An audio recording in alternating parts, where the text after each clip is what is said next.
अस्सलाम वालेकुम, मैं हूं अतर काज़मी। आज फिर इमरान खान साहब से पाकिस्तान तहरीक इंसाफ के रहनुमाओं की मुलाकात नहीं हो सकी। दूसरी जानिब इस्लामाबाद हाई कोर्ट में भी मुलाकातों के हवाले से मामला चल रहे हैं। लार्जर बेंच के सामने भी आज मुकदमा चला। तो आज कोशिश करेंगे कि जानने की पाकिस्तान तहरीक इंसाफ के नुमाइंदे से कि क्या वजह है कि खान साहब से क्यों मुलाकातें नहीं हो सक रही। इसमें उनकी वकला की टीम की कोई कोताही है या हुकूमत बज़िद है कि इमरान खान साहब से मुलाकात ना हो। अमेरिका में आज एक और चीज़ हमने देखी कि उनकी वजारत ख़ारजा की तर्जुमान से पूछा गया इमरान खान साहब के हवाले से, लेकिन उन्होंने भी उसके ऊपर कोई जवाब नहीं दिया। तो क्या तहरीक इंसाफ की जो उम्मीद है या सो कॉल्ड उम्मीद है कि अमेरिका से कोई आवाज़ आएगी, वो भी अब ख़त्म हो चुकी है। वज़ीर-ए-आज़म शहबाज शरीफ साहब इस वक्त सऊदी अरब में मौजूद हैं। पाकिस्तान के अंदर बहुत सारे मामला चल रहे हैं दहशतगर्दी से रिलेटेड। हमने हालिया दिनों में देखा एक नेशनल सिक्योरिटी की कमेटी का इजलास भी हुआ, उसमें तहरीक इंसाफ ने शिरकत नहीं की। तो आज के प्रोग्राम में कोशिश करेंगे कि इन मामलात के साथ साथ हफ्ते भर की जितनी भी इंपॉर्टेंट खबरें हैं उन सब पे गुफ्तगू करें। आज स्टूडियो में हमें ज्वाइन कर रहे हैं कोऑर्डिनेटर इख्तियार वली खान साहब। सर, आपका बहुत बहुत शुक्रिया। एंकर पर्सन सीनियर सहाफ़ी अफसा कोमल भी हमें ज्वाइन कर रही हैं। अफसा, आपका भी बहुत बहुत शुक्रिया। और तहरीक इंसाफ के रहनुमा और इमरान खान साहब के वकील नईम हैदर पंजोता साहब भी हमें ज्वाइन कर रहे हैं। पंजोता साहब, आपका भी बहुत बहुत शुक्रिया। मैं ज़रा आपसे शुरू करना चाहूँगा। ये इतनी बड़ी वकला की टीम है, इतने ज़्यादा वकील हैं, आपके चेयरमैन वकील, सेक्रेटरी जनरल वकील, एक मुलाकात नहीं आप करवा सक रहे इमरान खान साहब से। बहुत शुक्रिया, बड़ी मेहरबानी अतर काज़मी साहब। क्या आप समझते हैं कि वकला की वजह से आज इमरान खान साहब जेल में हैं? क्या आप समझते हैं कि ये मुलाकातें जो हैं इमरान खान साहब की वजह से जो हैं वो नहीं वकला की वजह से नहीं हो रही? क्या आप समझते हैं कि जो आज मुल्क के अंदर आइन या सरजमीन बेआइन हो चुकी है वो वकला की वजह से? तो ऐसा नहीं है। बेसिकली अदालती हुक्म के बावजूद अडयाला जेल में मुलाकात नहीं करवाई जा रही। और जो जेल हकाम हैं उन्होंने इस्लामाबाद हाई कोर्ट में ये कहा था कि जुमरात का दिन जो है वो पॉलिटिकल लोगों की मुलाकात का दिन मुख्तस कर दिया जाए, ऑर्डर के अंदर लिखा हुआ है। अब ये जो लार्जर बेंच बनाया गया है इसके अंदर भी आप देख लें कि वो डिप्टी रजिस्ट्रार को कौन हुक्म दे रहा है? चीफ जस्टिस साहब कह रहे हैं कि आप वहाँ से ट्रांसफ़र कर दीजिएगा, ये 26 उसका सेक्शन रेलिवेंट है। हालांकि वो ये कह रहे हैं कि जब उनको पता था कि ये ट्रांसफ़र नहीं हो सकती दरखास्तें, उसके बावजूद उन्हें पता था कि ये दरख्वास्त मेंटेनेबल नहीं है, फिर भी उस दरख्वास्त को अलाउ किया और तमाम दरख्वास्तें जो हैं वो वहाँ पर लार्जर बेंच के सामने लगा दी गई। यही वजह है कि आज जो जस्टिस से सरदार एजाज साहब साहब वो ये कह रहे थे कि जब मेरा ऑर्डर था उसके ऊपर कॉन्टेम्प्ट स्टार्ट हुई थी, तो उस जो चीफ जस्टिस साहब हैं वो मेरे डेफिनेटली लार्जर बेंच के सामने भी आपके कोई वकील पेश हो रहा है? लार्जर बेंच के सामने नहीं वकील पेश हुआ, एक आध वहाँ पर वकील वैसे मौजूद था, लेकिन क्योंकि अभी हमें उसमें नोटिस नहीं हुआ था तो नेक्स्ट डेट के ऊपर हमारी तरफ से टीम पेश होगी। लेकिन ये इख्तियार ही नहीं था चीफ साहब का कि एक अदालत के पास मुकदमा चल रहा है और वो मुकदमा ट्रांसफ़र करके अपने पास जो है वो लगाया जाए। मकसद इनका ये है कि कॉन्टेम्प्ट पहले एक ऑप्शन था आपके पास, एक अदालत ने ऑर्डर किया हुआ था, उस कॉन्टेम्प्ट के खिलाफ आप चले जाते थे, तो वो अब कॉन्टेम्प्ट का रास्ता रोकना चाहते हैं क्योंकि लार्जर बेंच जब बन जाएगा, फैसला आ जाएगा, तो उस लार्जर बेंच के ऊपर जो फैसला होगा उसकी कॉन्टेम्प्ट तो फिर नहीं दायर हो सकेगी क्योंकि लार्जर बेंच तो नहीं सुनेगा। फिर हम उसके लिए सुप्रीम कोर्ट जाएंगे, वो हमारे पास। और आपको पता है पिछले प्रोग्राम के अंदर मैं बैठा हुआ था तो रहनुमा थे नून लीग के, वो कह रहे थे कि 26वीं तरमीम हुई है तो उसके बाद अदालतों को ये इख्तियार हो गया। मैंने कहा भाईजान, बात यह है कि अदालती हुक्म नहीं माना जा रहा, ये 26वीं तरमीम के तहत ये कहीं पर नहीं लिखा हुआ कि अदालती हुक्म नहीं माना। कहते नहीं जी मान रहे हैं। तो आज भी हमारे रहनुमा गए हुए थे, मिलने नहीं दिया गया। मंगल को मुलाकात होती है और वो सिर्फ वकला की मुलाकात होती है, वो तमाम के तमाम। अगर फॉर एग्जांपल वकील जो है वो चेयरमैन है या सेक्रेटरी जनरल है तो उसका मतलब ये नहीं है कि वो बतौर वकील वहाँ पर मिलता है क्योंकि वो केसेस भी डील कर रहे हैं। तो आप ये कहते हैं कि पॉलिटिकल लोगों की मुलाकात होगी है। इसका मतलब ये अफसा को भी शामिल करूँ। अफसा, इसका मतलब तो ये है कि वो जो ताल्लुकात की बेहतरी की बात हो रही थी, अब तो लगता है कि चीज़ें उस नहज पे जा रही हैं कि हुकूमत और तहरीक इंसाफ के माबैन कोई बातचीत वाला माहौल अब लगता नहीं है। बिल्कुल, बहुत शुक्रिया अतर। ऐसा ही नज़र आता है क्योंकि जब विल हो, मुलाकात करवानी हो, कोई ऐसा मौका हो, क्योंकि अभी हमारा सिक्योरिटी का पार्लिमानी इजलास गुजरा, उसमें एक ख्याल जाहिर किया जा रहा था कि एक संजीदा कोशिश होगी इमरान खान को परोल पर रिहा करके लेके आना, तो नामुमकिन नज़र आता था। लेकिन जो बाहर उनकी क़यादत पार्लिमानी जो लीडर हैं जिनकी एक लिस्ट भी PTI ने जारी की, बज़ाहिर नज़र आता था कि शायद कोई ना कोई सीरियस लेवल्स के ऊपर बात हो। जब विल होती है, करवाना होता है, एक इल्ज़ाम PTI का रहता है कि गवर्नमेंट का इख्तियार नहीं है इस चीज़ के ऊपर, लेकिन गवर्नमेंट की कोई इंटेंशन भी हमें नज़र नहीं आती कि PTI के लिए वो क्यों जाएंगे, मामला ठीक हो, इमरान खान पब्लिक में आए या उनकी जमात का मौक़िफ़। तरनौल में जलसा होना था और आपको याद होगा कि सुप्रीम कोर्ट ने के बाहर एहतजाज चल रहा था, मुबारक सानी केस के हवाले से मजहबी जमातों का एहतजाज चल रहा था। तो फिर PTI सुबह सवेरे 7 बजे खान साहब से मुलाकात भी करवा दी गई और खान साहब ने वो जलसा मनसूख करने का अहकाम भी दे दिया वहाँ से बैठ के।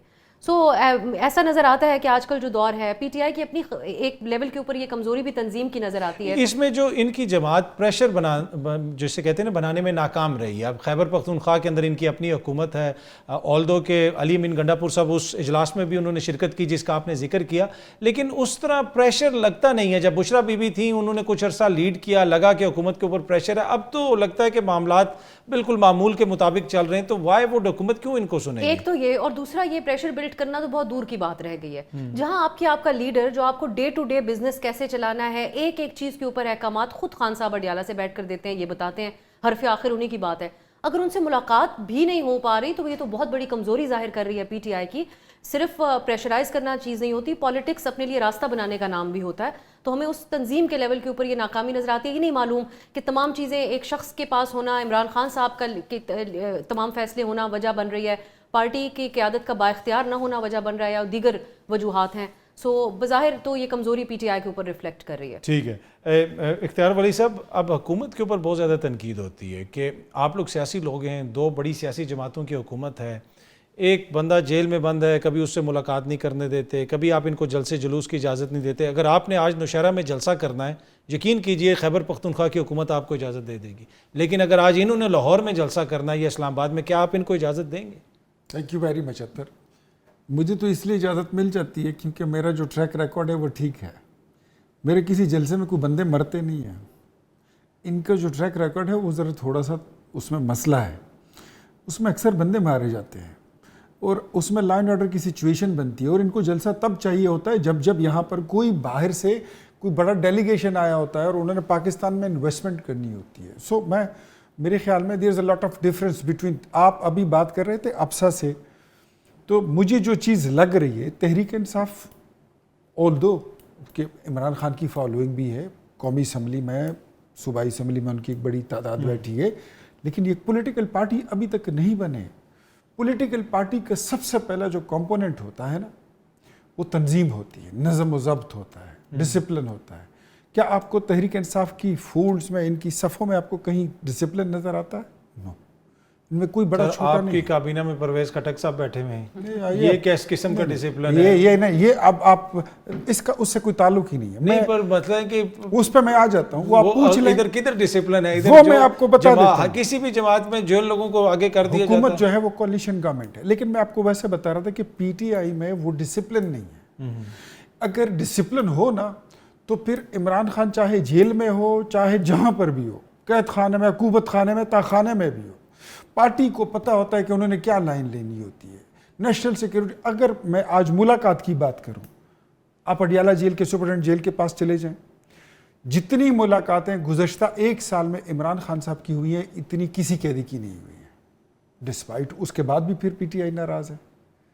तो इतनी, इससे ज़्यादा फैसिलिटेशन हुकूमत और क्या कर सकती है? हम और भी करेंगे, लेकिन जहां पर आपका पॉलिटिकल रोल हमें नहीं, इस मुल्क को चाहिए होता है। 26 आईनी तरमीम थी, आपने ड्राफ्टिंग तक आप साथ थे, फिर आप साइड पे हो गए, ठीक है, आपका पॉलिटिकल हक बनता है, आपका राइट है, साथ दे ना दे। जब नेशनल सिक्योरिटी कमेटी का इजलास हो, आप ऐलान करते हैं कि yes we are going with 14 people of delegation, हम बैठ रहे हैं, बाद में फौरन कह देते हैं कि जी हम तो नहीं बैठ रहे हैं। तो आपको लगता हम है नहीं जा रहे। अच्छा, तो इनके तो बहुत सारे मसाइल हैं इख्तियार भाई, इनके बहुत सारे मसाइल हैं। अगर इतना इनके पास इख्तियार हो कि जहां पर कौमी सलामती की बात आ जाए, जहां पर मुल्क की सालमियत और बका की बात आ जाए, स्टेबिलिटी की बात हो, तो वो पूछे बगैर भी हमने इधर बात इनके बहुत सारे मसाइल हैं। अब आपकी हुकूमत है, कौमी सलामती कमेटी का इजलास हुआ, वजीर दाखिला वहाँ पे नहीं थे, नवाज शरीफ साहब वहाँ पे नहीं थे, तो आप इनके ऊपर किस तरह तनकीद कर रहे हैं? डू यू नो कि मोहसिन नकवी जो इंटीरियर मिनिस्टर हैं, he is badly sick and he is out of country in hospital. तो पूरे पाकिस्तान में कोई ऐसा हॉस्पिटल भी नहीं जहाँ पे उनका इलाज हो सके? देखिए, वो आपका भी राइट है, मेरा भी राइट है कि जिसका डॉक्टर जहाँ पर है, मेरा डॉक्टर नौशहरा में होता है या मेरा डॉक्टर लाहौर में होता है, या मैं अपने शहर वाले बंदे को दिखाता हूँ या फिर मैं सीधा लाहौर पहुँच जाता हूँ, बीच में इस्लामाबाद नहीं है। ये हर बंदे का अपना एक मसला है। तो वो बीमार है, he was sick, aware is. और मियां साहब का क्या था? मियां साहब जो हैं he was very much inside the parliament. उनकी पार्टी थी, उनका भाई था, उनका वजीर आजम था, उनकी कैबिनेट थी। फिर तो इख्तियार उनका भाई इनका भी पार्टी वजीर का आला सेक्रेटरी वहाँ था। General.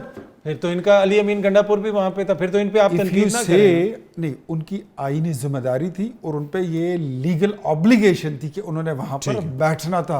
Ali Amin was not representing the PTI, he was representing the state and the. चले मैं एक छोटी सी ब्रेक ले लूं। आज अमेरिका से जो हम बयान सुन रहे हैं, उनकी वजारत खारजा की तर्जुमान ने इमरान खान साहब बात करने से एक तरह से इनकार किया, तो इसका ये मतलब है कि अब तहरीक इंसाफ को अमेरिका से कोई उम्मीद नहीं रखनी चाहिए, और इनको कितनी उम्मीदें थी अमेरिका से, इस पे गुफ्तगू करते हैं एक छोटी सी ब्रेक के बाद। Welcome back.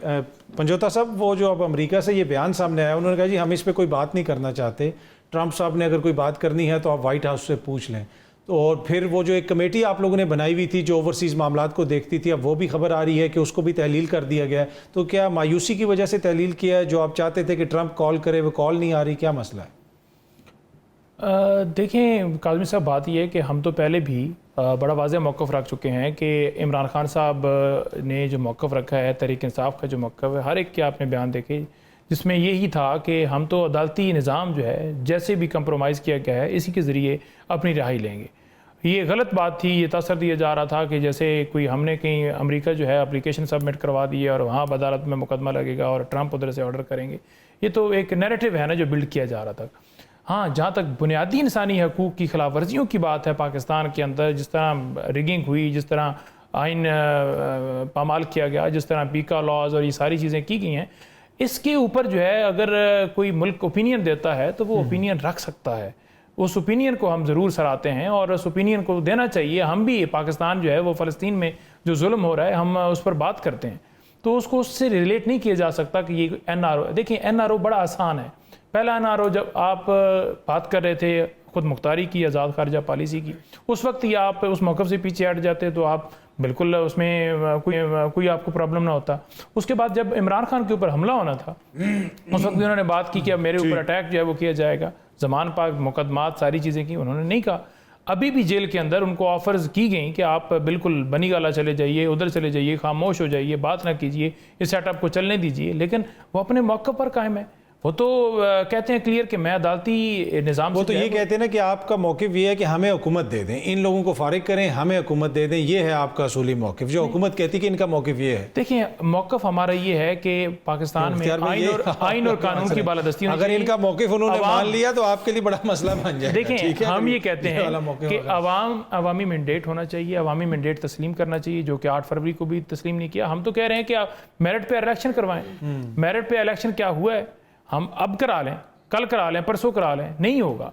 तो जब अवामी नुमाइंदगी नहीं होगी तो फिर कैसे मामला चल सकते हैं? और उसके लिए जब अवामी नुमाइंदगी आप कबूल करेंगे तो डेफिनेटली फिर गवर्नमेंट भी होगी। लेकिन देखें इमरान खान जो है ना वो इक़्तिदार की जंग नहीं लड़ रहे, वो आपको वाज़ेह करना होगा और उसके अंदर डिफरेंस आपको करना होगा। इक़्तिदार की जंग ये होती है कि आप उसके लिए गोली चलाने पर आमादा हों, उसके लिए आप जो मुल्क में हो रहा है वो करने पर आमादा हों, 26वीं तरमीम पर आमादा हों। मतलब आपको कोई परवाह ना हो कि हमारे ऊपर मलबा आ रहा है, लोग गालियाँ निकाल रहे हैं, जो मर्जी है, आपको सिर्फ ये है कि मैं कुर्सी लेनी है। इमरान खान तो उस चीज़ के ऊपर है ही नहीं। वो कहता है कि हमारे अदारे आज़ाद हो, हमारा मुल्क आज़ाद हो। तो फ़र्क है। आपकी रिसेंटली उनसे मुलाकात गालिबन गुज़िश्ता मंगल को आपकी मुलाकात हुई है, उसमें कैसे थे खान साहब? वो आप कोई थोड़े से दिल बर्दाश्ता हो गए क्या वहाँ पे? नहीं, मैंने तो नहीं देखा, बड़े वो बिल्कुल ठीक थे, नॉर्मल जैसे होते हैं, कोई ऐसा नहीं था। ज़रूर जो है हम ये आवाज़ उठाते हैं कि 6 महीनों के अंदर जो है वो 4 दफ़ा फ़ोन पर बच्चों से बात करवाएगी, जो कि हालांकि अदालती हुक्म है कि हफ्ते में 1 दफ़ा होनी चाहिए। उन तक डॉक्टर की रसाई कई महीनों से नहीं है और जो कि अदालती हुक्म के बावजूद नहीं हो रही। इसी तरीके से उनकी बीवी से मुलाकात होनी जो है वो ज़रूरी होती है, वो भी उनकी हर्डल्स लेकर आए जाते हैं। सियासी लोगों से 6 महीनों के अंदर 1 मुलाकात हुई है, हालांकि हर हफ्ते होनी चाहिए। तो वो चीज़ें हैं। अब तो अखबार और टेलीविज़न तक जो है रसाई वो भी महदूद कर दी, दोबारा महदूद कर दी है। बिल्कुल उन्होंने रोक दिया है। और जेल देखें, जेल हकाम जो है जैसे उनको हुक्म ऊपर से मिलता है वो अदालती हुक्म तो मानते नहीं है। अदालती हुक्म मानते होते तो दरखास्त कोई लेकर कॉन्टेम्प्ट क्यों जाता हाई कोर्ट में? आज जो यकजा दरखास्तें की जा रही हैं 20 से ज़्यादा एक लार्जर बेंच के सामने, वो क्यों है? क्योंकि दरखास्तें आई हैं क्योंकि आप वो तो कल मोज़ेज़ जज साहब ने भी कहा ना कि मेरी अदालत को आप बारूद लगा के उड़ा दें। जो इख्तलाफात की बात की, कोई इख्तलाफ नहीं, हमारा इमरान खान के पीछे सारे तमाम मुतहद हैं। इख्तलाफात की अगर बात करें तो इस तरफ देख लें, जवेद लतीफ़ साहब खुद मानते हैं कि वाकई जी मैं भी कबूल कर लेता तो डेफिनेटली मुझे भी जितवा दिया जाता, फार्म 47 वाले हैं, उन्होंने कबूल किया हुआ है। इसी तरह राना सनाउल्लाह साहब की स्टेटमेंट उठा के देख लें, वो कहते हैं कि जनाब मैं भी इसी तरह से वो आ सकता था। बाकियों की भी उठा के देख लें तो इनके तमाम के बयान डिफरेंस ज़्यादा इख्तिलाफात है। मैं ज़रा अब्सा से भी यहाँ पे उनको शामिल करना चाहता हूँ। अब्सा, ये जो सिक्योरिटी नेशनल सिक्योरिटी की कमेटी का इजलास हुआ उसमें PTI नहीं गई, अली अमीन गंडापुर साहब तो गए हुए थे। आपको लगता है कि पॉलिटिकली ये इनका एक वाइज डिसीजन था, चले जाते तो ज़्यादा बेहतर होता? देखिए अतर PTI की अपनी इसके ऊपर तौजीहात हैं, उनकी एक अपनी सोच है और वो और तरह से ऑपरेट करते हैं। और वो सोच ये थी कि अगर हम जाएं और सारी चीज़ों का हिस्सा बन जाएं, महमूद अचकज़ई साहब ने अपनी विजडम के हिसाब से सोचा, लेकिन PTI की मेरे ख्याल से ये सोच दुरुस्त नहीं थी। आप उसका हिस्सा बनते, एक रियासत के साथ आपकी एक बद एतमादी है और इसके ऊपर वो जिस तरह भी इख्तियार साहब ने इल्ज़ाम लगाया कि ये पुरतशद्दुद मुजाहिरे करते हैं, इनको क्यों इजाज़त हो, हम में इनमें कोई मवाजना नहीं है। ऐसे मौके के ऊपर ट्रस्ट बिल्ड करना होता है। कुछ होते हैं ज़मीनी हकायक। इस वक्त who is calling the shots? Naeem Haider sahab का ये कह देना कि हम इलेक्शन करने का मुतालबा कर रहे हैं तो आपको होता हुआ नज़र आ रहा है? कोई अकल समझ रखने वाला शख्स को इलेक्शन होता हुआ नज़र नहीं आ रहा। नए सिरे से एक जो हुकूमती सेटअप है वो मज़ीद कंफर्टेबल और मज़ीद मजबूत होता हुआ नज़र आता है हमें। उसके अपनी कैबिनेट एक्सटेंड करते हैं प्राइम मिनिस्टर साहब, इख्तियार वली साहब जैसे शख्सियात को कोऑर्डिनेटर की पोजीशन मिलती है और आउटसाइडर्स को बड़े पोर्टफोलियोज भी मिल जाते हैं। परवेज खटक साहब का जो मामला है, हम इनको यार भाई ये वैसे आपके लिए ताना ही मिलेगा जब तक जो है ना, ये आपने 30 साल नून लीग में ज़ाया ही किया। अगर परवेज खटक ने आके वहाँ पे मुशीर बनना है। इख्तियार वली साहब को भी जो काबीना में लिया गया वो फौरी तो नहीं लिया गया, वो सोशल मीडिया पे पूरा एक नून लीग के वर्कर हैं। वैसे ये भी अब्सा हमारा अलमिया नहीं है, मैंने भी आवाज उठाई है उसमें, मैंने कहा जी इनको होना चाहिए। आप ना उठाएं फिर इनको नहीं बनाएंगे वो, प्लीज आप ना उठाएं इनके लिए, नहीं तो उन्होंने नहीं बनाना। लेकिन हकीकी तौर पे मैं समझती हूँ कि एक बड़ा मौका था PTI के पास और इनकी आवाज उठाने के लिए मैं बड़ा मशकूर हूं। Thank you very much. हाँ देखिए, आई थिंक एक बहुत बड़ा मौका था जहाँ अस्करी क़यादत भी मौजूद हो। गंडापुर साहब ने यकीनन अपने सवाल रखे होंगे सामने, लेकिन PTI कम से कम ये क्लेम कर सकती थी कि नेशनल कॉज के लिए हम लोग इकट्ठे हुए। वो एक अलग डिबेट है, ये कहते हुए अथर कि कितनी सैर हासिल बहस हुई, किस हद तक एक इख्तिलाफ राय की वहाँ पर गुंजाइश होती है ऐसी मीटिंग्स के अंदर, पाकिस्तान की पॉलिसी किस तरह डिबेट होनी चाहिए थी ना, पार्लियामेंट के अंदर डिबेट कराते। लेकिन ये एक अच्छा मौका PTI ने ज़ाया किया है और ये जो सोच पीछे है, मुझे बिल्कुल ये एक अच्छा नैरेटिव नहीं नजर आता कि हम उसका हिस्सा नहीं बनना चाहते थे। फिर तो आप पार्लियामानी निज़ाम का भी हिस्सा ना बने, किसी भी चीज़ का हिस्सा ना बने। अच्छा इख्तियार वली साहब, उधर एक और बात भी हुई कि जिस किस्म के दहशतगर्दी के मुकदमात अब तहरीक इंसाफ वालों पे, वज़ीर आला पे भी दहशतगर्दी के मुकदमात हैं, ये नईम यहाँ पे बैठे हुए इनके ऊपर भी मुकदमात हैं। एक तरफ मुल्क में रियल मानों में दहशतगर्दी हो रही है, दूसरी तरफ जो सियासी मुखालफीन हैं उन पे दहशतगर्दी के मुकदमात हैं।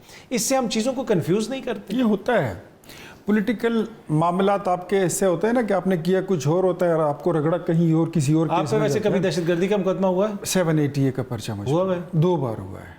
तो फिर आपको फिर भी जलसे की इजाज़त देते हैं? ये मैं अब देख लें, मैं खुद जज के सामने खड़ा हूँ, मैं आपको कहीं शक्ल से, बातों से, लहजे से मैं आपको लगता हूँ कि मैं कोई टेररिस्ट हूँ? नहीं। तो फिर वो टेररिस्ट जो जो जो सेक्शन थे वो 780 वो उन्होंने हटा भी दी। मैं ऐसे ताखानों में कैद रहा हूँ कि ताखाने के अंदर ताखाना, फिर उसके अंदर ताखाना, फिर उसके अंदर ताखाना, और एक बाल्टी और एक लोटे में पानी भर के दे दिया। पता नहीं कितने दिन वहाँ रखा कि बस ये पियो भी, इसी से नहाओ धो। किस दौर की बात कर रहे हैं? ये मैं मुशर्रफ दौर की बात कर रहा हूँ। हाँ, पाकिस्तान पीपल्स पार्टी के दौर में हमने जेलें काटी हैं। आप उस वक्त भी नून लीग में ही थे? मैं शुरू से। हाँ, कुछ ऐसे ही है। आपने बात की ये इसकी, तो मैं वो जो उधर किसी और तहखाने में और भी कोई नून लीग का बंदा था, या अमीर मुकाम साहब हो गए, दीगर सीनियर लोग हैं जो ये नजर आए कोई उधर? नहीं, वो उस वक्त अमीर मुकाम साहब मेरे ख्याल में उस वक्त तो परवेज़ मुशर्रफ की पार्टी में थे। सर वो आपकी अभी भी काबीना में? हाँ हाँ है, तो उन्होंने पार्टी फिर चेंज की, ऊपर मुस्लिम लीग नून में आए। आप परवेज़ खटक की बात करते हैं तो ये मेरे ख्याल में राना सनाउल्लाह साहब ने भी उसकी वजाहत कर दी थी, ताउल्ला तारड़ ने भी कर दी थी कि वो PMLN की चॉइस नहीं है, वो हमारे कोalition पार्टनर्स में से हैं।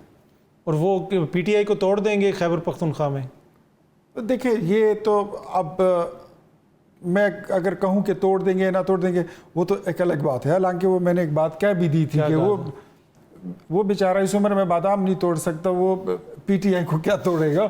लेकिन अब वो तो वक्त ही बता देगा, और ज़्यादा नहीं, 1-2 महीना जो है उसमें पता चल जाता है कि कौन कितना पानी में है और क्या कर सकता है। मैं ज़रा ये अमरीकी उस पर बात करना चाहता हूँ जो तर्जुमान दफ्तर खारजा की उनकी है, उन्होंने जो बात की।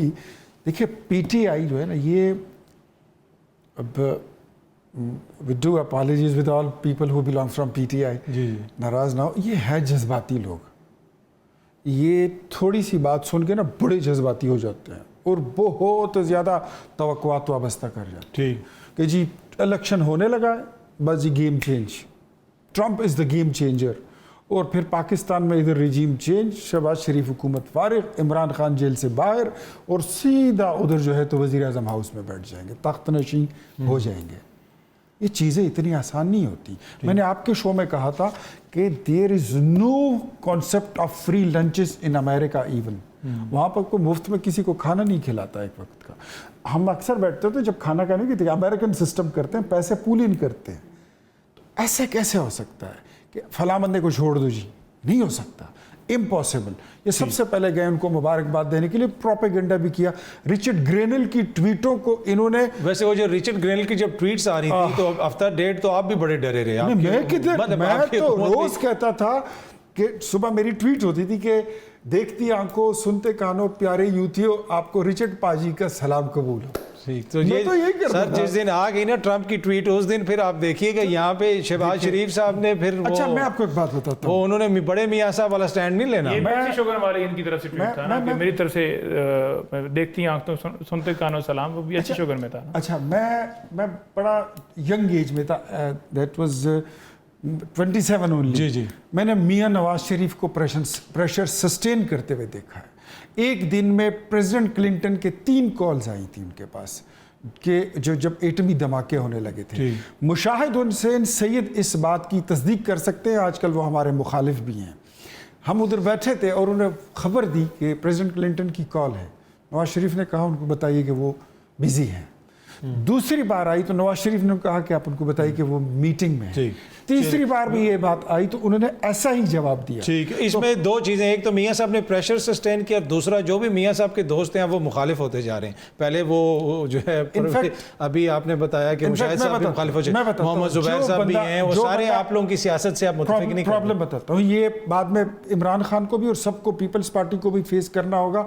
जिसको आप एक बार वजीर आजम बना दे 1 साल के लिए, वो कहता है मुझे अगले 5 साल के लिए भी बना दो। जिसको एक बार गवर्नर बना दे, वो कहता है अब ये गवर्नरी मेरे पीछे की रजिस्ट्री और इंतकाल कर दो। जिसको वजीर आला बना दे, वो कहता है अब मेरे तो बच्चे पोते पड़पोते भी बनेंगे चीफ मिनिस्टर। तो ये प्रॉब्लम हर पार्टी में होती है, ये सबको फेस करना। अच्छा, नहीं मैं पंजोता साहब, अलायंस क्या वो बन सकेगा? मौलाना आपके साथ चलेंगे? ईद के बाद कोई बड़ा एहतजाज होगा? देखिए मौलाना साहब से जो है वो बिल्कुल, क्योंकि खान साहब ने ये इजाज़त दी हुई है और तमाम जमातों के साथ बातचीत, जितनी भी अपोजिशन जमातें हैं तो उनसे बातचीत जो है हमारी है। और जब TROs वगैरह तय हो जाएंगे तो उसके बाद इंशाल्लाह ताला ईद के बाद हमारा इरादा है, और ये तमाम तर जो एहतजाज होगा हमारा तमाम जमातों के साथ मशावरत करके डे तरीक़ाकार तयन किया जाएगा और उसकी आपको। पर क्या वजह अभी तक नईम साहब वो चीज़ बन नहीं सकी? देखें वो तहरीके तहफ़्फ़ुज़ आईन पाकिस्तान भी है, उनके कुछ हमने प्रेस कॉन्फ्रेंसेस वगैरह में शिरकत भी की, लेकिन वो माहौल नज़र नहीं आ रहा जो एक सियासी तहरीक का माहौल होता है। देखें काज़मी साहब, बात यह है कि वो एक अलग जमात है, इस तरह दीगर जमातें, हर एक जमात के एक अपना मौक़िफ़ है, उनके अपने ही एक फॉलोअर्स हैं। तो डेफिनेटली जो एक पेज पर आना है तो आपके TROs वगैरह सारी चीज़ें होती हैं, आपका तयन होता है, तो फिर उसके बाद आप आगे बढ़ते हैं। तो हमारी बात हो रही है। दूसरी बात इन्होंने की जी कि दहशतगर्दी। देखें दहशतगर्दी के मुकदमात इस वक्त मेरे ऊपर कोई 12-13 हैं। कल मैंने 6 में इस्लामाबाद में ज़मानत ली, तो मैंने पिंडी के अंदर ज़मानत ली, और इसी तरह से मैं सरगोदा में जाकर मैंने बेल ली। तो ये आइडेंटिफाई करना है कि असल दहशतगर्द कौन है। आप ये देख लें, जहाँ एक सियासी कारकुन है, कोई एहतजाज करता है, एहतजाज आपको हक देता है, आर्टिकल 16 बड़ा वाज़ेह है किसी जगह पर। और अगर आप उनको ये कह दें कि ये इंतशारी हैं, ये डंडे लेकर आए हैं, कोई डंडे, ख़वातीन बच्चों के साथ कोई डंडे लेकर जाता है? अभी भी हमारे 900 से ज़्यादा वर्कर्स इस वक्त जेलों के अंदर पड़े हुए हैं। एक मुकदमे में ज़मानत होती है, दूसरे में धर लिया जाता है। कल मैं पिंडी के अंदर खड़ा था तो मुझे बताया गया कि 200 से ज़्यादा लोगों की को इस्लामाबाद पुलिस ले जाने के लिए आई है। मैंने कहा जी क्यों? कहते हैं उनकी ज़मानत इधर से होगी, तो वो कहते हैं कि अब वहाँ भी इनकी इतलात पाई गई हैं। तो मतलब एक बंदे के ऊपर आपने 8 मुकदमे मुख्तलिफ जगहों पर दर्ज कर दिए। एक बंदा एक जगह पर हो सकता है, 10 जगहों पर तो नहीं हो सकता। सनम जमेद की आप बहुत मिसाल लगा लें, इसी तरह से आपके सामने सारी ठीक है। तो इसके साथ साथ इन्होंने बात की नवाज शरीफ साहब की। देखिए नवाज शरीफ साहब जो है ना, वो मीटिंग के अंदर मौजूद नहीं थे, जिसको ये जस्टिफाई नहीं कर पाए, और उसका इन्होंने अब एक बहाना ये बनाया है कि वो बीमार हैं। कल मैंने मरियम औरंगजेब साहबा की जो है वो स्टेटमेंट देखी है, जिसमें वो कह रही हैं कि वो बीमार हैं। आज भी कोई चल रही थी कि उनके डॉक्टर्स कह रहे हैं कि उन्हें रेस्ट दे, तो वो आए नहीं है ना, तो इस वजह से उनको रेस्ट जो है वो मेडिकल सर्टिफिकेट बनाना। मैं जरा एक छोटी सी ब्रेक ले ये सवाल भी एक जो है ना वो खड़ा है, और खड़ा क्योंकि उनका होना जरूरी है। ट्वीट किया है ना इस सारे साने के ऊपर, उसमें मजम्मत का लफ्ज़ नहीं है। एक और चीज़ भी ऐड कर दूं कि नवाज शरीफ साहब ने 2017 से लेकर आज तक, यानी 2025 हो गया है, इंडिया के खिलाफ कोई स्टेटमेंट उनकी नहीं आई। उसका भी जवाब कौम ने मांगना है ना कि क्या वजह है, क्यों ऐसी पॉलिसी जो इख्तियार की है।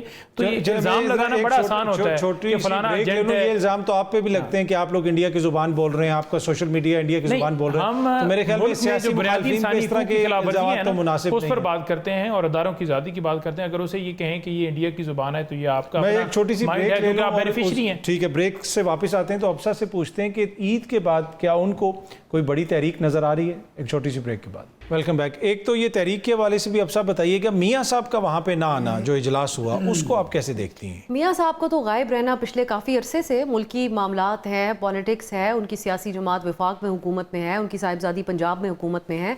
इस वक्त कौम को एतमाद में लेने के लिए शहबाज शरीफ साहब बतौर प्राइम मिनिस्टर बैठे होते और मुखातिब मियाँ नवाज शरीफ साहब कर रहे होते। बलूचिस्तान के मामले का एक हल वो अपोजिशन में रहते हुए अपने तकरीर में पेश कर चुके हैं। उस किस्म की बातें दोहराते, वहाँ का एक विजिट करते, बड़े सीनियर लीडरान को साथ बिठाते, लेकिन बज़ाहिर एक ऐसा तासुर दिया जाता है। इख्तियार वली साहब बहुत माइंड कर जाते हैं इनकी क़यादत के बारे में कुछ सवाल उठाया जाए, लेकिन मैं तो जर्नलिस्ट हूँ, मैं तो सवाल उठा सकती हूँ।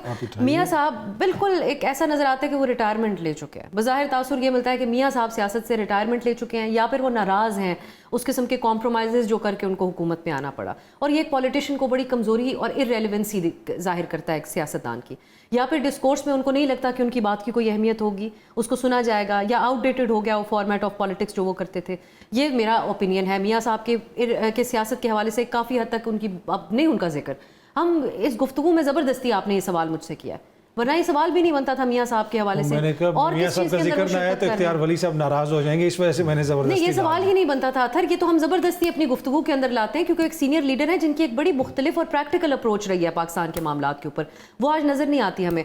दूसरा, ईद के बाद जो आप बात कर रहे हैं, JUI की स्ट्रीट पावर और PTI की स्ट्रीट पावर मिल जाए, एक आइडियली एक बहुत बड़ी एक पावर खड़ी हो सकती है हुकूमत के खिलाफ अपोजिशन की।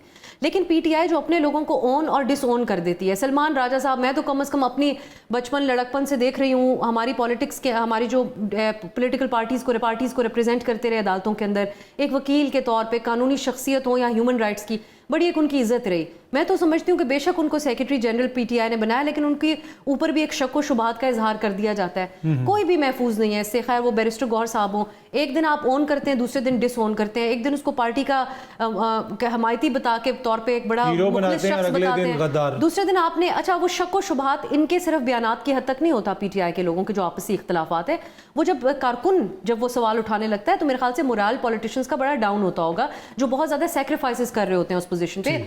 यकीनन सलमान साहब ने अपनी प्रैक्टिस के एतबार से, जो उनकी कानूनी प्रैक्टिस है बतौर वकील, बड़े सारे सेक्रीफाइसेस किए होंगे।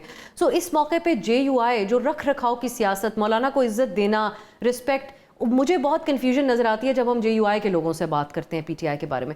मुझे लगता है JUI मौलाना साहब विल प्ले सेफ, वो दोनों तरफ चलेंगे, एक हकीकी अपोजिशन का किरदार भी वो अदा करते रहेंगे, और PTI उस स्पेस में अपने लिए मजीद जो जगह छोड़ी है उसको मौलाना साहब कुछ ना कुछ प्रपोज करके फिल करेंगे। मुझे एहतजाज होता हुआ नजर नहीं आता। अच्छा, इख्तियार वली साहब, आज शहबाज शरीफ साहब की मुलाकात हुई सऊदी अरब में, वहाँ पे उनकी क़यादत से, तो इस दौरे का क्या मकसद है शहबाज शरीफ साहब? क्या कोई इन्वेस्टमेंट आएगी, कोई डॉलर आएंगे, क्या आएगा? जी, मैं थोड़ा सा ये लॉ एंड ऑर्डर की सिचुएशन पे बात करके फिर आपके साथ कहता हूँ। देखें, जो इस वक्त हम कहते हैं ना, PTI हमेशा कहती है कि मतलब हमसे ज़्यादा अच्छे जमहूरी लोग कोई नहीं है, हमसे ज़्यादा कोई जमहूरी जमात नहीं है, हमारी पार्टी में इसकी आज़ादी है, हम इस तरह डिलीवर करते हैं, उस तरह डिलीवर करते हैं। सोशल मीडिया पर आप जाएं तो आपको खैबर पख्तूनख्वा में 350 डैम भी मिलेंगे, आपको बिलियन ट्री भी मिलेंगे, लेकिन अगर आप मौके पे जाएंगे तो आपको ये चीज़ें मिलेंगी नहीं। ये नज़र नहीं आएंगे, सोशल मीडिया पर मौजूद हैं। और इसकी अब बड़ा सबूत जो है यहाँ पे आ गया, पैदा हुआ, दलील पैदा हो गई। दिस इज़ व्हाट, मतलब हम बलूचिस्तान को तो देख रहे थे कि वहाँ पर जमहूरियत नहीं थी, सरदारी निज़ाम था। 2013 से जब से पीटीआई आई है, खैबर पख्तूनख्वा जो है अब बलूचिस्तान से टेररिज्म में बहुत आगे निकल गया है। बिकॉज सुपरफिशियली सारी चीज़ें आपको ठीक दिखाई देती हैं, लेकिन ऐसा है नहीं ऑन ग्राउंड। ठीक, वहाँ पर डेमोक्रेसी नहीं है। हम फिर कहते हैं, देखिए इसको सिर्फ क्रिटिसिज्म मत लें, ये बड़ी आम बातें हैं। आप माइक और कैमरा लेकर चले जाएं, इसको बंद करके चले जाएं, पेशावर में घूमिए, आपको पूछ लें कि पेशावर का कमिश्नर कितने पैसे लेकर यहाँ पर कमिश्नर बैठा हुआ है, फलां सेक्रेटरी जो है वो कितने पैसे देकर यहाँ पर सेक्रेटरी बन के बैठा हुआ है। जहाँ पर बड़ी बड़ी सीटें बिकती हैं, वजीर का आपको रेट मालूम हो जाएगा कि किस वजीर ने कितने करोड़ों में करप्शन के इल्जाम लग रहे हैं खैबर पख्तूनख्वा की हुकूमत। सर, जहाँ पर मेरिट पर लोग नहीं आते ना, आप पाकिस्तान में तो मेरिट मांगते हैं, अपनी पार्टी में और अपनी हुकूमत में मेरिट पैदा करें। चलो ये मैं नईम से भी पूछता हूँ, लेकिन मियाँ साहब जो गए हुए हैं सऊदी अरब गए हुए हैं, क्या मैं वही बता रहा हूँ। अब जो आप मैं नवाज शरीफ साहब जो है, मियाँ शहबाज शरीफ साहब का वहाँ पर जाना, डेफिनेटली जो उन्होंने हमारे साथ इन्वेस्टमेंट का, उन्होंने कुछ MOU साइन हुए थे, कुछ चीज़ें, कुछ बातें, कुछ वादे हुए थे, उसको मैच्योर करने के लिए और मटीरियलाइज करने के लिए गए हुए हैं। अच्छा, यही वो क्वेश्चन है जो लोगों के जहन में बार बार उठता है इख्तियार वली साहब, कि ये बार बार MOUs हो रहे हैं, लेकिन अभी तक यहाँ पे उस तरह इन्वेस्टमेंट नहीं आई है। कब ये सारी चीज़ें मैच्योर होंगी? ये मेरे ख्याल में आपका जो आने वाला बजट है, दैट विल बी अमेजिंग, और वो सारे लोगों के लिए एक अच्छा बजट जो है। ये आपने मजाक किया है मेरे साथ कि दैट विल बी अमेजिंग। सबसे पहले तो आपको बताऊं कि आपकी तनख्वाह पे जो टैक्स लगा हुआ है वो इंशाल्लाह कम जो होगा। आपका गिला होता था ना, तनख्वाहदार आपने तबके को अपनी रिलीफ टीवी मिले। शो में मुझे कहा था और बहुत सारे एंकर्स ने कहा था, वो आपका इंशाल्लाह सारे तनख्वाहदार तबके का है जो ज्यादा टैक्स देने वाले वही पाकिस्तान देता के है। जिम्मेदार हमने लोग वो हैं। बात उस वक्त सुन ली थी और अपने वजीर आजम को बता दी थी। चले और मैं आज ऑन ईयर कहता हूँ कि credit goes to Ataullah Tarar, जिसने मेरा इसमें भरपूर साथ दिया था और ये केस उन्होंने आगे पुटअप किया था, और फिर प्राइम मिनिस्टर चले हम उम्मीद करते हैं कि तारड़ साहब की मिनिस्ट्री के अंडर जो PTV और वहाँ के जो पेंशनर्स वगैरह हैं, वो भी उनकी भी गिले शिकवे आते हैं, सबके कभी गिले तनख्वाह का, कभी पेंशन कोशिश का। करेंगे कि जिन जिन लोगों को पिछले बजट पर जिस तबके को गिला था, उनके हम गिले खत्म करें। ठीक जी, नईम साहब आप कुछ ऐड करना चाह जी रहे हैं? बिल्कुल ऐड करना चाहूँगा। इन्होंने KP के हवाले से बात की। KP में बिल्कुल जो है वो सेहत कार्ड जो है उन्होंने इजरा किया, बहाल किया, जो उन्होंने बंद किया था। पनाहगाहें बनाई हैं, 50% से ज़्यादा टैक्स कलेक्शन हुई है। अगर बंदा फौत होता है तो 60 साल से अगर उसकी जो है वो कम उम्र है तो उसे 10 लाख मिलता है, और अगर 60 साल से ज़्यादा है तो उसको 5 लाख मिलता है। वहाँ पर उन्होंने दरख्त जो हैं 1 करोड़ के करीब लगाए हैं। इसके अलावा 4 डैम वहाँ पर मुकम्मल हो चुके हैं। कर्जा जो है वो सिफर है। वहाँ पर जो सरप्लस बजट है वो इस वक्त KP हुकूमत जो है उन्होंने बताया कि हमारा बजट जो है वो सरप्लस 170 अरब के करीब वो बता रहे हैं। 169 जी 169 बिलियन। तो इसके अलावा बेशुमार ऐसी चीज़ें हैं, जैसे वो हेल्थ के अंदर कर रहे हैं, जैसे वो एजुकेशन के अंदर कर रहे हैं। लेकिन मसला क्या है? मसला ये है कि फॉर एग्जाम्पल ये स्टूडियो है और मैं कहूँ कि ये स्टूडियो नहीं है और ये PTI झूठ बोल रही है, तो ये फिर आपकी अपनी मतलब बात है। इख्तियार वली साहब आपको को सबूत देने कन्विंस नहीं कर सकते। अच्छा, वैसे मैं- इख्तियार वली साहब ये जो सेहत कार्ड है हाँ। आपके पास है, आप भी इस्तेमाल कर सकते हैं खैबर पख्तूनख्वा में। बिल्कुल मैं इस्तेमाल कर सकता हूँ। आपको मैं बताता हूँ ना, जो नईम हैदर साहब कह रहे हैं ना, इनके पास सारी लिखी पढ़ी, इनके पास वो थियोरिटिकल मालूमात है और आप ग्राउंड पे सिचुएशन बता रहे हैं। ग्राउंड आपको नहीं। प्रैक्टिकल बता रहा हूं। नहीं, वो ये कहते हैं, अच्छा ये बहुत सारे लोग, ये आपकी अपनी जमात के लोग भी कहते हैं। मैं पंजाब का हूं। मैं बताता हूँ आपको। ब्रीफली जरा टाइम की कमी है। हाँ, सब मुझे पता है। सबसे पहले जो हॉस्पिटल आपके सेहत कार्ड की फैसिलिटेशन की लिस्ट में उसके पैनल पर आए हैं, उनसे पैसे लेकर उस पैनल में उनको शामिल किया गया है। एक आप वहां पर मुझसे केस मंगवा लें, नया शो रख लें। इस पे हम एक शो रखेंगे। चंद सेकंड जी में प्लीज, बताता 10 हूं। सेकंड्स। एक मरीज को आप उस अस्पताल में ले जाएं, वहां पर उसका अपेंडिक्स का ऑपरेशन करा लें और ये अस्पताल से निकला और उसके कार्ड से दिल की सर्जरी के पैसे डिडक्ट हो जाते हैं। जी नहीं बिल्कुल Such a ऐसा नहीं huge है, corruption. बिल्कुल ऐसे। देखें, ये आपने कोई एविडेंस देनी है ना, नेक्स्ट प्रोग्राम रख लें, मैं- आप मैं- एविडेंस मैं- लेकर मैं आ ले आता जाएं। हूं। देखें, एक अच्छा काम एक सूबे के अंदर हो रहा है, और वो हम सिर्फ ये नहीं कि बातों से, हम प्रैक्टिकली दिखा रहे हैं। वैसे मरियम बीबी और भी ये- कहती थी कि मरियम- सेहत कार्ड के अलावा इनके पास है क्या नहीं, दिखाने देखिए, को। मैंने 50 चीजें सेहत गिनवाई हैं ना, कार्ड उसके अलावा भी आ वो फिर उन्होंने बंद भी देखिए, शायद इसलिए मरियम कर नवाज दिया। के ऊपर भी हमने सारा जो है वो आज पेपर White paper, वाइट बिल्कुल। पेपर जारी किया है, और उसके अंदर जितने मंसूबे थे वो सारे के सारे हमारे के ऊपर ही तख्तियां अपनी ठीक। लगाई जा रही हैं, अस्पतालों के ऊपर भी अपनी तस्वीरें लगाई जा रही हैं। तो ये ऐसे थोड़ी आप क्रेडिट ले सकते हैं। पंजाब की आप वहां पर परफॉर्मेंस इनकी देखें, अच्छा, जो ये उस वक्त वहां करप्शन है, जो वहां डीसी डीपीओ लगाए गए हैं, पटवारी तक इनकी मर्जी के। ये पीपल्स पार्टी के रहनुमा क्यों गए थे? वो कह रहे हैं कि जी हमारी मर्जी के नुमाइंदे नहीं लगे हुए, हमें नहीं ग्रांटें अब मिलती। चले। तो हमारे थाने इनके का- चले, ये- आदि कह रहे हैं कि ये हमारे- मामला हो रहा है। ठीक है। हमारे- वैसे हमारे मैं बात एक करें। ऑब्जेक्टिवली आपको एक बात बताऊं, मुझे खैबर पख्तूनख्वा से खुद किसी जानने वाले ने बताया कि हमारी फैमिली के साथ ऐसा हुआ है कि ऑपरेशन किसी और चीज़ का हुआ है, पैसे ज़्यादा काटे गए। तो इस चीज़, ये करप्शन है, इस तरह की इतलात आ रही हैं वहाँ से, हुकूमत को देखना चाहिए। बाकी को आपको भेजें, हमें भेजें, हम यहाँ पर चलाएं और बताएं कि वाकई ये हुआ है। हम तो बाकी पंजाब से तो कोई गिला शिकवा नहीं। पंजाब में तो इस वक्त जमहूरियत नाम की कोई चीज़ ही नज़र नहीं आती, ना मुखालफिन को जलसे की इजाज़त है, ना जुलूस की इजाज़त है। 22 तारीख को ये जलसा करने जा रहे हैं, प्लीज़ इन्हें करने दें ताकि लोगों का जमहूरियत के अंदर कोई ट्रस्ट 22 मार्च को? 22 मार्च को 22 मार्च को कहाँ पे कर रहे हैं? ये लाहौर में करना चाहते हैं जलसा, नहीं करने देंगे आप। इसलिए मैं आपसे ये भी नहीं कहा कि आप उनसे 22 रिक्वेस्ट करें। मार्च तो परसों है। हाँ जी, परसों है। अच्छा, ठीक। तो ये कौन सा यूगोस्लाविया में करना है, लाहौर में जलसा करना है इन्होंने। चलें, एनीवे, आप तीनों शख्सियात का बहुत बहुत शुक्रिया। आपका भी शुक्रिया प्रोग्राम देखने का। अगले हफ्ते मुलाकात होगी। Thank you very much.